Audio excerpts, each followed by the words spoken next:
E9 news కి స్వాగతం. నా పేరు Kalyani. Paravada subdivision Anakapalli district DSP Vishnu Swaroop గారి ప్రెస్ మీట్. ప్రతి ఒక్క ఉద్యోగి తన ఉద్యోగ విధి నిర్వహణలో ఉద్యోగం చేసామా, టైంకి ఇంటికి వెళ్ళిపోయామా ఇదే తీరు. కానీ పోలీస్ డిపార్ట్మెంట్ తీరు మాత్రం ఇది కాదు. 24 గంటలు డ్యూటీనే. భార్యాబిడ్డలు ఏమైపోయినా వీరికి మాత్రం డ్యూటీయే ముఖ్యం. అటువంటి వారిలో ఒకరు డిఎస్పీ విష్ణు స్వరూప్ గారు. రైతులు కష్టపడి వ్యవసాయం చేసి చాలని బ్రతుకులతో జీవనం సాగిస్తున్నటువంటి ఈ రోజుల్లో ట్రాన్స్ఫార్మర్లను దొంగతనం చేసి రైతులకి తీరని అన్యాయం చేస్తున్న ఈ ఘరానా దొంగల్ని ఏం చేయాలి? అది పోలీస్ డిపార్ట్మెంట్ వారే చూసుకుంటారు.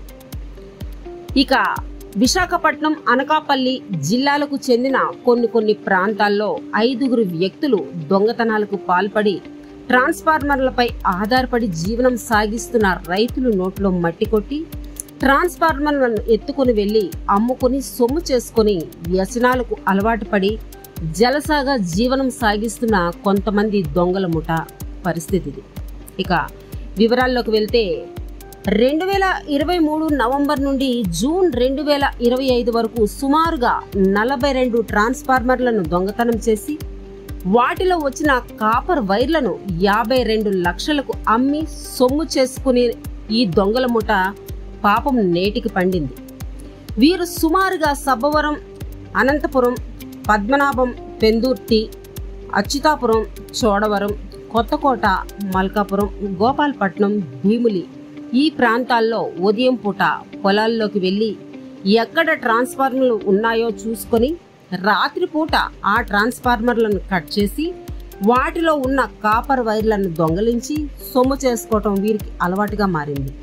అందుకే డిఎస్పీ విష్ణు స్వరూప్ గారు ఏమంటున్నారంటే, ప్రతి ఒక్కరూ కూడా రాత్రిపూట కూడా తమ ట్రాన్స్ఫార్మర్పై ఒక కన్నేసి ఉంచాలని, మీకు పరిచయం లేని వ్యక్తులు కనిపిస్తే వారిని సమాచారం అడిగి తెలుసుకోవాలని అన్నారు. వారిని నిలదీసే ప్రయత్నం మీరు చేయాలని విష్ణు స్వరూప్ గారు ఈ సబ్బవరం ప్రెస్ మీట్లో అన్నారు. ఈ విషయంలో సబ్బవరం సిఐ రామచంద్రరావు గారిని, ఎస్ఐ దివ్య గారిని, మరో ఎస్ఐ సింహాచలం గారిని తాను అభినందించడం జరిగింది. అందరికీ నమస్కారం అండి. మేము సబ్బవరం పోలీస్ స్టేషన్ నుంచి మాట్లాడుతున్నాం. Paravada subdivision Anakapalli district. మాకు వచ్చిన ఒక ఎఫ్ఐఆర్ ప్రకారము మేము ఒక థెఫ్ట్ కంప్లైంట్ ప్రకారం ఎఫ్ఐఆర్ ఫైల్ చేసుకునేసి దాని మీద ఇన్వెస్టిగేషన్ చేశాము. సో దీని ప్రకారం మాకు తెలిసింది ఏంటంటే, 3 వ్యక్తులు 2023 నవంబర్ నుంచి జూన్ 2025 వరకు కూడా ట్రాన్స్ఫార్మర్స్ అని థెఫ్ట్ చేస్తున్నట్టుగా మాకు ఒక సమాచారం వచ్చింది.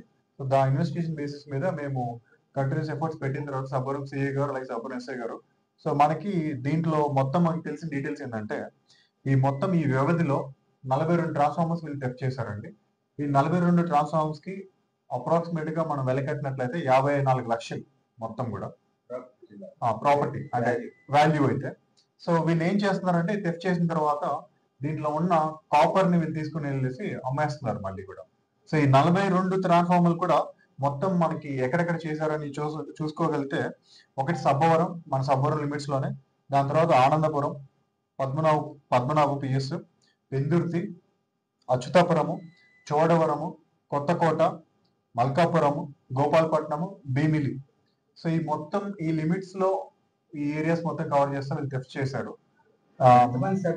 వీళ్ళు మొత్తం 5 మంది అండి. మనకి ప్రస్తుతానికి ఒక 3 పట్టుకున్నాము. ఇంకో 2 దొరకాల్సి ఉంది, అప్స్టోనింగ్ లో ఉన్నారు, వాళ్ళని పట్టుకుంటాము. సో వీళ్ళ రెగ్యులర్ గా ఏం చేస్తారంటే, మార్నింగ్ వచ్చేసి చూసుకుని ట్రాన్స్ఫార్మర్స్ ఎక్కడ ఉన్నాయో పొలాలు కానీ గట్ల మీద కానీ, ఆ తర్వాత వీళ్ళు ఏదో ఒక టైంలో ఈవినింగ్ వచ్చేసి ఈ ట్రాన్స్ఫార్మర్స్ థెఫ్ట్ చేస్తున్నారు. సో ఈ తీసుకునేసి వీళ్ళు నైటే వీళ్ళు మూవ్ చేసుకునేసి ట్రాన్స్ఫార్మర్స్ ని, ఆ కాపర్ వైర్ ని అమ్ముతున్నారు. మనము వ్యవసాయం చేసుకునే మన ఎవరైతే ఫార్మర్స్ ఉన్నారో, సో వాళ్ళ ట్రాన్స్ఫార్మర్స్ థెఫ్ట్ చేయడం అనేది చాలా చాలా చాలా చాలా తప్పు. ఎందుకంటే వాళ్ళు చాలా కష్టపడి పని చేసుకుంటూ